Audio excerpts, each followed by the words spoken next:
He financed kings and their enemies. He built a network that stretched from London to Vienna, from Paris to Naples, long before anyone even dreamed of a global bank.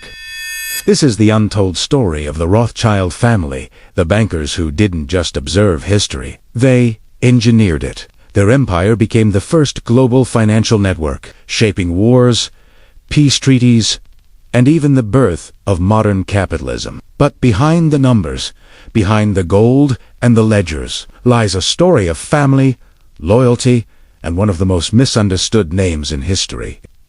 Welcome to the Rothschild Empire, the dynasty that changed money forever.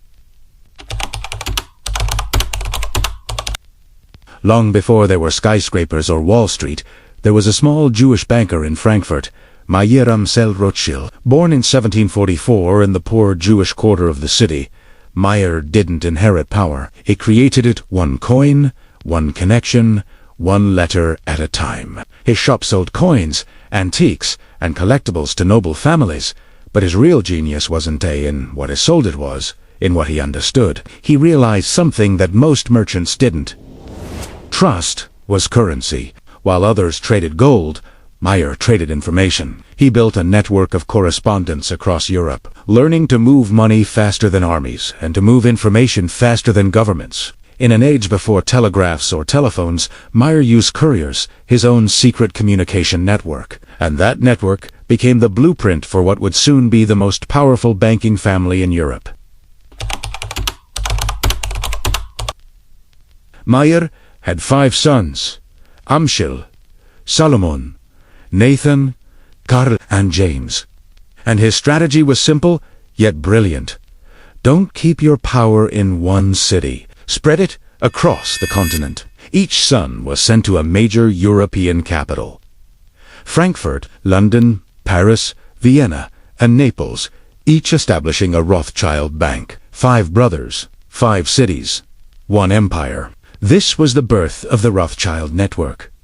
A system that connected royal courts, stock exchanges, and governments in ways never seen before. While others built armies, the Rothschilds built infrastructure. They mastered the art of moving money between nations, making them indispensable to kings and ministers alike. And in the center of it all was one man, Nathan Mayer Rothschild, based in London. He would soon change the course of history. It was the early 1800s.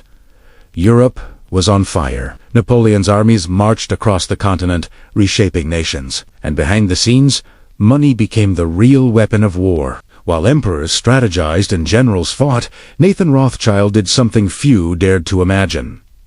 He financed both sides. Through his London bank, Nathan provided funds to the British government to sustain the war effort against Napoleon. But his network also allowed him to profit from financial transactions across Europe, from France, Prussia, and Austria. This wasn't treason.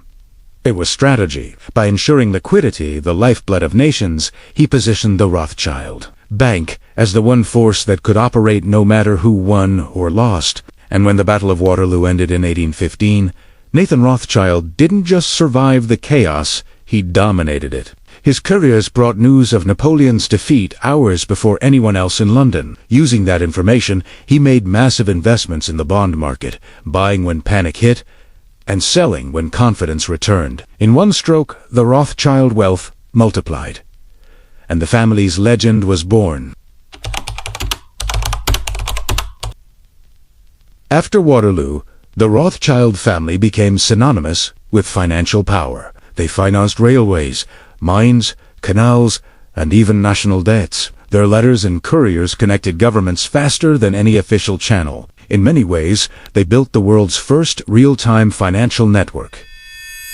The ancestor of today's global banking system, the Rothschild Bank became a bridge between old money and the new industrial age. They understood that the future wasn't just about gold. It was about information flow. Their model inspired what would later become central banking, international credit, and the modern bond market. But power has its price. The Rothschilds were admired and feared. Whispered about in salons and newspapers, accused of everything from political manipulation to to secret world control, though most of these claims were pure myth. The truth: they weren't kings. They were connectors, and in connecting empires, they made themselves essential.